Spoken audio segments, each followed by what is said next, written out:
begitu ada serangan waktu itu polisi masuk ke kampus, kawan-kawan diserang, saya juga ikut masuk, saya sembunyi di atas ini, di atas loteng WC, plafon itu berlubang dia, ada 3, 4 atau 5 orang naik ke atas, begitu nak dikejar.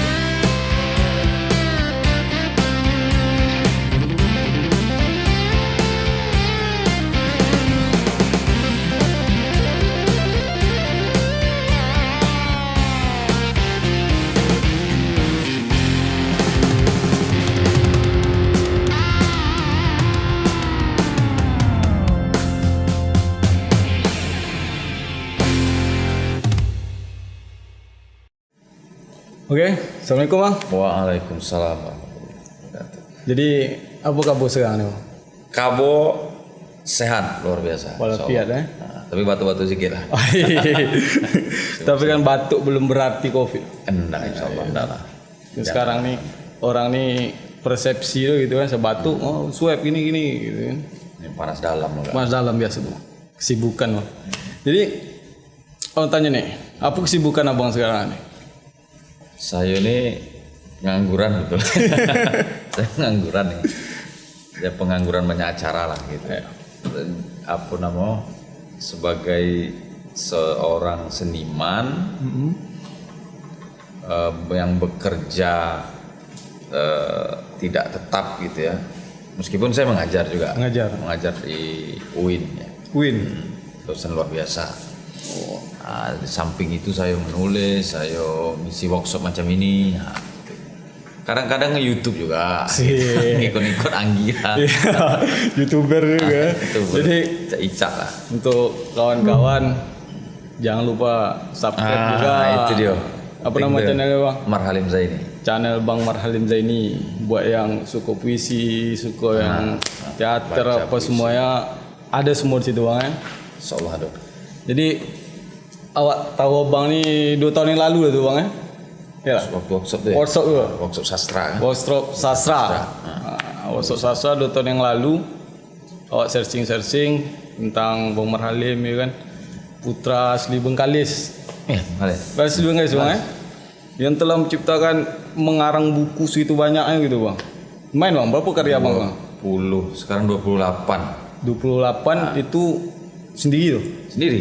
Yang karya tunggal tuh. Karya tunggal. Belum termasuk yang karya bersama ya, antologi bersama lebih banyak lagi. Lebih banyak lagi. Ada 60-70 buku tuh. Jadi 20 nomor 80. Taruhlah yang sama-sama ini tak saya anggap karya. Tapi kan karya awal masuk situ kan. Masuk situ. Tapi yang tunggal ini sekitar 28. 28. Jadi 28 karya. Ibaratnya abang mulai untuk menulis tuh dari tahun berapa tuh bang? Nulis itu udah lama dah. Waktu masih SMP. Atau salah saya. SMP, sanawiyah saya. Udah di buku kan? Belum. Itu pas baru nulis kan? Baru nulis puisi, nulis apa gitu. Lanjut ke SMA Aman itu, lanjut terus. Kalau bukunya itu waktu saya udah kuliah tuh. Udah kuliah di YIN Membonjol. Buku puisi saya yang pertama tuh, Segantang Bintang Sepasang Bulan. Yang pertama. Berarti yang apa maksudnya? Yang abang tulis dari SMP itu tuh puisi kah, buku kah atau apa tuh? Puisi. Tapi ya puisi anu lah kan. Puisi cinta lah. Cinta monyet lah. Iya. Berarti remaja gitu kan. Dan itu sebetulnya lebih banyak ke surat cinta. Surat cinta. Saya tuh dulu hobi menulis surat cinta. Berarti hobi menulis surat cinta. Abang ini mulai bercinta monyet abang tuh SMP gitu. SD. Tak percaya kan? SD. Saya ingat betul ada satu, ini kan tahu pula bini aku. Tapi dia udah tahu. Ini kan cinta mas. Atau cinta atau seseorang gitu kan. Saya sampai sekarang masih ingat dia masih ingat macam mana saya mencintai dia dulu gitu ya. Iya betul.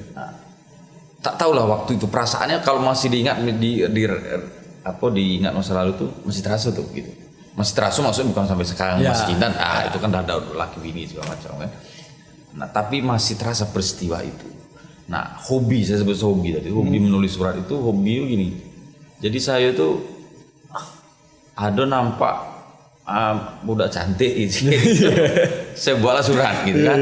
Kalau dulu surat pakai yang ini yang kertas harum tuh. Iya tahu. Bunga-bunga gitu. Kalau dicium tuh Wangi kan? Wangi dia. Oh sempat jumpa juga tuh. Aduh.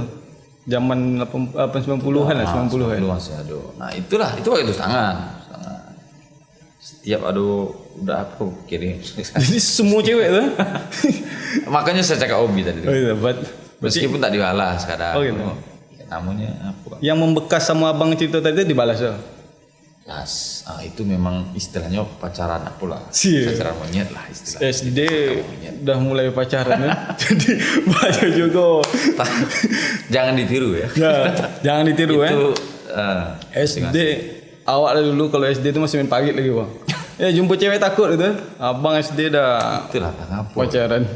Dah itu normal loh. Normal. Normal. Berarti dari SD abang udah hobi nulis gitu kan? Itu berawal dari itulah. Dari itu loh suka. Menulis surat inilah kemudian menurut saya yang membiasakan saya dalam menulis, sehingga waktu saya merantau, saya kan kelas 2 sanawiyah itu udah merantau. Dari Bengkalis ke Pekanbaru. Dulu merantaunya ini banyak cerita-cerita sebetulnya. Merantau tuh karena saya ingin tinggal di masjid. Saya dulu sempat tinggal di masjid. Masya Allah. Tukang azan ya? Mengajar budak, ngajar TPA. Nah, itu melewati Sungai Siak tuh dari Bengkalis ke mana? Ada jalan darat. Iya betul. Kan baru 3 hari 2 malam. Naik pompong. Naik pompong 2 malam menyusuri Sungai Siak. Dan itu peristiwa yang selalu masuk ke dalam karya-karya saya, menginspirasi banyak karya-karya saya.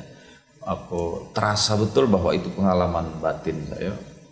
Karena yang saya tumpangi bukanlah kapal penumpang sebetulnya, itu kapal barang, orang mengangkut barang, kelapa, beras, apa segala macam, toke-toke apa tuh dari Pambang tuh, anak ke Pekanbaru bawa barang, aku numpang gitu. Numpang di kapal tuh? Kapal itu merantau tuh. Nah, kelas 2 sanawiyah, merantau. Pindah saya tuh dari kelas 2 sanawiyah di Pambang. Masuk ke sanawiyah di Pekanbaru. Tinggal di masjid sampai Man 1. Tamat Man 1 dia masih tinggal di masjid. 4 tahun saya tinggal di masjid. Jadi merantau tuh. Sejak itulah saya bersurat. Dulu kan tak ada telepon, tak ada apa segala macam. Bersurat. Dan bapak saya kebetulan hobi sekali untuk membalas surat itu. Jadi ada balasan itulah. Balasan. Beberapa surat saya simpan memang. Jadi dan itu prosesnya lama kan? Iya betul. Belum berkirim lagi, belum post lagi. Seminggu lah. Itu gitu kan. Lama. Sampai saya merantau ke Sumatera Barat. Karena saya sempat kuliah di IAIN Imam Bonjol Padang, rantau di Sumatera Barat semester 5 lah, sampai semester 5. Itu bersurat terus tuh. Bersurat terus, tak pernah pakai Jadi itulah mungkin yang melatih saya terus menulis. Nah, meskipun waktu saya di MAN tuh saya udah menulis puisi juga lebih banyak juga. Kemudian di IAIN Imam Bonjol juga masih terus nulis. Tambah menjadi saya. Sejak itu masuk teater saya kan di situ. Masuk teater, masuk UKM kesenian, mulai aktif. Mulai kuliah saya tak beres. Nah, ini rahasianya. Ini rahasia betul. Ini jangan sampai tahu nih. Mulai kuliah saya tak beres waktu itu. Orde Baru tuh. 97 98. Itu demonstrasi terus. Hampir tiap pagi itu demonstrasi. Sampai puncaknya kan Mei 98. Mei 98 itu. Mei 98 tuh saya di Jogja. Tapi sebelum itu saya demonstrasi, main teater. Dulu kan teater sebagai media untuk kritik waktu itu. Saya masuk teater Nadi Martir, masuk di situ dan terus sampai nilai saya hancur, tak pernah kuliah karena waktu itu dosen-dosen memang mindset waktu itu paradigmanya masih Orde Baru lah, kan mahasiswa yang kritis itu tak boleh macam itu, gitu. Dan kemudian nilai hancur. Sejak itu saya agak frustasi dengan perkuliahan saya ini dan saya memutuskan pada satu saat saya diutus oleh kampus UIN IAIN Imam Bonjol untuk ke Jakarta dalam sebuah acara kesenian. Tim kesenian masuk saya. Nah, sejak itu saya hangkut semua baju-baju saya satu tas tuh aja. Tak bawa duit tuh. Memang tak ada duit saya. Tak ada duit karena memang waktu itu orang tua saya tidak full membiayai kuliah. Untuk mengatakan tidak ada ya. Bahwa tidak full. Saya mencari sendiri. Saya ngajar ngaji, macam nulis. sempat jadi wartawan. Wartawan juga. Wartawan lepas, ya, koresponden di beberapa media massa di Padang waktu itu. Pindah ke bukan pindah, berangkat ke Jakarta dulu. Acaranya di Jakarta tuh, Yayan Sarif Hidayatullah. Situ demonstrasi saya lagi. Naik podium. Orasi. Sampai ke Jogja, bawa ke Jogja. Saya orasi lagi, sibuk di situ semua. Ditampunglah di Jogja itu di Teater SK namanya. Di IAIN Sunan Kalijaga. Jadi 3 IAIN saya udah lewat. Sunan Kalijaga, di situ udah saya nyanggar sebulan, saya tak ada duit segala macam. Dan begitu ada serangan waktu itu polisi masuk ke kampus, kawan-kawan diserang, saya juga ikut masuk, saya sembunyi di atas ini, di atas loteng WC, plafon itu berlubang dia, ada 3, 4 atau 5 orang naik ke atas. Begitu nak dikejar, nak diambil, dihangkut sama polisi waktu itu, Orde Baru. Saya selamat, alhamdulillah. Kalau saya tertangkap, saya tak ada lagi ini. Hilang ya? Hilang. Berarti karena waktu itu musim hilang. Saya tak punya KTP, saya tak punya kartu mahasiswa. Memang degil waktu itu, tak jelas saya itu. Dan nekatnya tuh macam nekat orang tak jelas lah waktu itu kan. Saya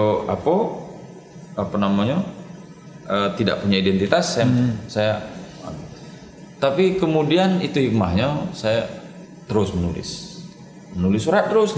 Dan saya dianggap hilang di Sumbar. Orang saya tak pamit soalnya. Main pergi aja, tak pamit. Nah itu dia nggak bilang tuh, heboh tuh kampung tuh. Marhalim hilang. Karena ditanya di Sumbar, di Padang tak ada Marhalim. Tak ada. Dah lama baru saya kirim surat di Jogja. Saya kirim surat, saya berada di Jogja, saya kondisinya baik saja segala macam. Dikirim duit, saya ingat itu 700.000. Suruh balik, tapi duit itu saya tidak balik. Duit itu saya pergunakan untuk mendaftar isi. Isi.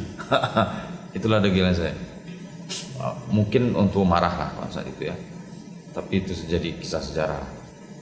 Untuk saya marah, saya tetap masuk. Masuk ke isi kuliah.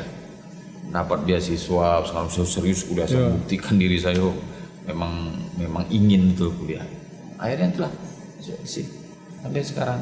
Jadi seperti itu, dan beliau sudah menganggap bahwa ini jalan hidup saya, memang itu profesi saya. Iya betul, jadi tak bisa mengikuti betul Bang. Berarti kalau dari tahun 97 Orde Baru, abang bisa dikatakan aktivis juga nih Bang. Jadi abang ikut demo gitu kan? Iya. Berarti aktivis yang menjadi seniman gitu. Iya, dia media saya pada waktu itu kan ada banyak aktivis yang melalui jalan organisasi kemahasiswaan, kan ada juga. Kami yang kesenian. Jadi aktivis yang di kesenian menyampaikan kritik itu lewat kesenian. Jadi teater itu memang media untuk kita melakukan ini. Berarti abang dulu memprotes dengan cara teatrikal gitu. Iya. Kalau abang mungkin dulu protesnya dengan cara berpuisi, bisa jadi macam biji tukul abang. Tak kita jumpa puisi juga. Iya, puisi juga. Nasibnya lebih puisi tukul. Karena saat itu dia buruh ya. Iya buruh. Buruh dan berbeda lah latar belakangnya. Itu bagus nih, asik nih bang. Jadi abang, keinginan abang tuh kan udah tahu ingin seni. Terus abang di IAIN Sumbar apa? Iya. Sumatera Barat. IAIN Imam Bonjol. Imam Bonjol. Abang ambil jurusan apa tuh bang? Perbandingan mazhab dan hukum. Berat juga kayak gitu. Berat sebetulnya. Saya pun tak mampu sebetulnya. Jadi, kenapa abang bisa masuk ke situ gitu? Kalau sementara abang tuh ingin itu ke seni gitu. Waktu itu kan kita sebetulnya tidak dalam posisi bisa menentukan ya. Anak-anak zaman itu kan tetap manut atau menurut apa kata orang tua. Betul. Dan banyak mayoritas orang tua bercita-cita anaknya untuk masuk ke agama. Sampai sekarang lah ya. Nah, dari dulu. Jadi mungkin jadi ustadz, jadi penceramah apa segala macam. Karena memang basic saya waktu di SD, di madrasah itu memang muncul juga gitu. Saya menang ceramah, pidato, itu lomba pidato, ngaji, sobakoh, tilawatil Quran, saya sering menang gitu. Jadi secara keagamaan saya potensi itu ada, sehingga orang tua nih mayoritas ya udah masuk gitu, masuk sanawiyah, kemudian masuk itu jalurnya agama semua tuh kan, aliyah, yayan membonjol. Jadi sebetulnya keinginan saya tak tahu kalau saya ini akhirnya jadi seniman juga tak tahu. Tahu ya betul, kita kan karena muncul gitu aja. Tiba-tiba jadi seniman. Bukan tiba-tiba loh Bang. Keinginan kita lah tuh kan untuk menentukan jalur pilihan. Penentuannya ketika itulah saya memutuskan untuk masuk ISI Yogyakarta. Saya pikir di situ keputusan yang paling penting mungkin dalam hidup saya. Kalau saya balik, gitu ya, saya mungkin tak tahu entah jadi apa dulu. Karena antara keinginan saya besar menjadi seniman dengan tuntutan orang tua, dengan lingkungan dan lain-lain, saya mungkin tak jadi seperti ini mungkin. Gini, awalnya Bang ke ISI itu keluarga tuh mendukung apa? Tak tahu orangnya. Nggak, kan Abang kirim surat bahwa mau Jogja, Abang mendaftar. Suruh balik itu. Suruh balik itu, kasih duit itu suruh balik. Jadi saya cakap bahwa saya di ISI, dia balas surat itu, kemudian disuruh balik. Saya kirim duit untuk balik. Pilihannya balik. Tidak ada pilihan lain. Berat saya itu sempat dilema hati saya, diskusi dengan kawan-kawan sanggar itu macam mana bagusnya, apakah saya balik atau ya akhirnya kembali kepada saya, pada hati nurani saya, apakah saya ini kan si malakama juga, saya ibaratnya melawan orang tua gitu betul. Kan. Nah, sementara ini hati sudah sangat kuat untuk tetap berada di sini. Akhirnya tekad saya mungkin yang saya ingat adalah saya tetap di sini dan saya akan buktikan, gitu. Saya akan buktikan bahwa pilihan saya ini betul, gitu. Nah itu yang terjadi. Setelah itu saya balik, rambut panjang itu, rambut panjang saya kurus betul loh, macam morfinis loh. Orang kampung mengira saya ini morfinis. Itu anakku saya itu morfinis, itu apa di Jogja tuh, tengoklah mukul cekung, ada gambar-gambar cekung. Tak jelas, sebalik sesekali naik bis tuh, balik mana pesawat, mana duit, naik bis ekonomi tuh seminggu di situ ada kambing, ada aja mau situ orang budak menangis, aduh mah. Tak kalau cerita tentang penderitaan tuh banyak kisah, tak cukup satu buku cerita. Banyak buku. Itu dia akhirnya pilihan. Pilihan kita akhirnya abang jadi seperti ini, Bang. Berarti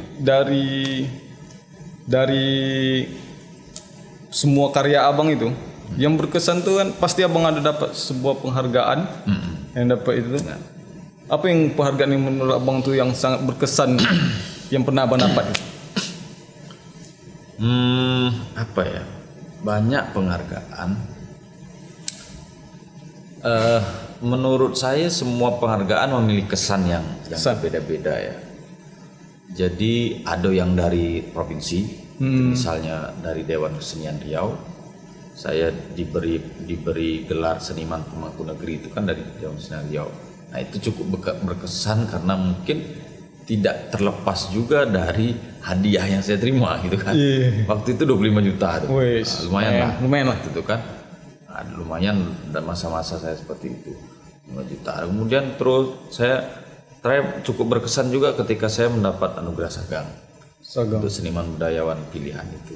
Meskipun nominalnya tidak sebesar misalnya kayak Dewan Kesenian Riau, tapi di situ mungkin cara dia memberi penghargaan itu mengemas acara untuk penghargaan itu yang membuat kita merasa besar gitu ya di situ.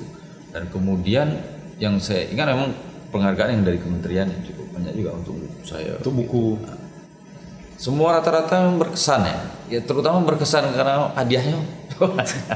Hadiahnya luar biasa. Jadi akhirnya saya hidup yang dari situ. Hidup dari situ. Ibaratnya pengangguran yang berprofesi lah ya enggak? Iya.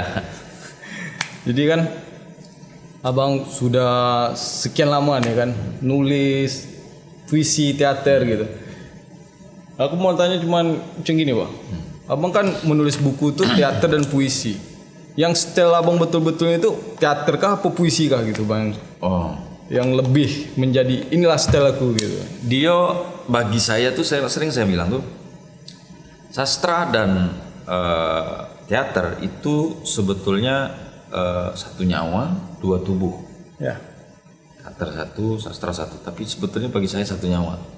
Karena begitu saya berteater, saya tidak lepas dari sastra. Kan ada naskah drama di situ, ada unsur-unsur sastra juga di situ, di dialognya dan lain-lain kan. Kemudian begitu saya begitu saya menulis puisi, selalu yang terbayang dalam kepala saya, dalam imajinasi saya ketika saya menulis puisi itu adalah membacakannya. Ya. Jadi menulis puisi itu tidak terlepas dari bagaimana nanti puisi ini kalau dibacakan gitu. Jadi antara lisan, panggung, dunia panggung itu kan dunia lisan, dengan tulisan itu tidak bisa dilepas dalam tradisi menulis saya. Mungkin sampai sekarang ya agak susah. Jadi ketika nulis itu intonasinya itu pun saya pikirkan gitu. Seakan-akan itu memang untuk panggung. Padahal itu sebetulnya teks, ya puisi yang bisa dibaca semua orang, tidak mesti panggung. Jadi kalau pertanyaannya antara mana yang lebih jadi style kita gitu. Dua-duanya gitu. Dua-duanya prioritas gitu ya. Prioritas, dia tak bisa lepas gitu. Karena ngikut dia. Macam acara ini latihan teater, saya juga bawa tulisan. Tulisan itu juga sastra. Di dalamnya juga ada karya-karya misalnya Tunteja itu sangat kuat unsur puisinya. Ada syair di situ kan semua. Tak bisa pisahkan. Berarti sangat apa? Jadi sekarang abang nih awak ada info kan membuat ASERI, Asosiasi Seniman Riau.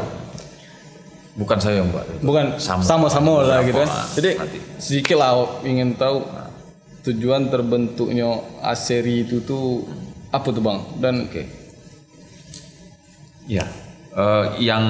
yang mendirikan ASERI ini mungkin perlu diklarifikasi, bukan hanya saya, tapi saya termasuk. Inisiatornya termasuk saya. Ada bertiga lah, katanya Fadli sama Willy waktu itu kita berdiskusi bertiga.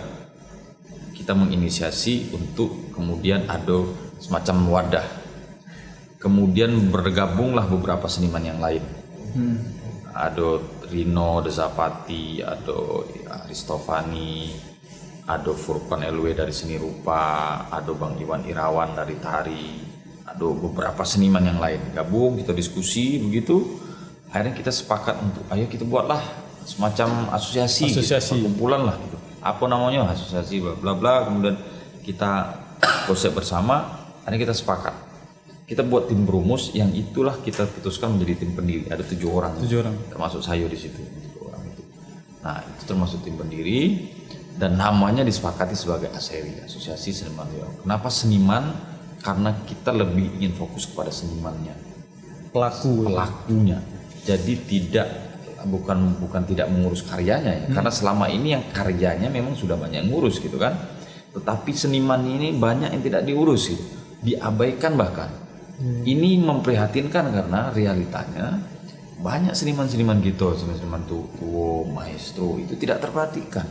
Begitu dia udah tua, kita tengoklah rumah dia, kita datanglah situ, makan aja susah. Betul. Kadang ditinggal pula anaknya. Beberapa kasus kan kawan seniman tua itu di Pekanbaru, di Kampar, di beberapa daerah itu banyak yang kasusnya seperti itu. Nah jadi salah satunya itu, targetnya memang fokus ke seniman dan akhirnya semua program unggulan ini kita sepakati. Ada program-program ASERI di termasuk Lumbung Seniman ini itu salah satu yang memberi donasi lah gitu, yang memberi perhatian. kepada seniman-seniman tua kita ini. Minimal bukan nilainya ya, kita memberikan tiap bulan sekali. Itu sembako. Ada beras 10 kilo gitu kan, ada minyak, ada apa gitu sembako. Kita antar gitu ke rumah para maestro ini untuk pertama juga sebetulnya tujuannya silaturahmi, melihat kondisi dia setiap bulan kita kunjungi sambil membawa itu.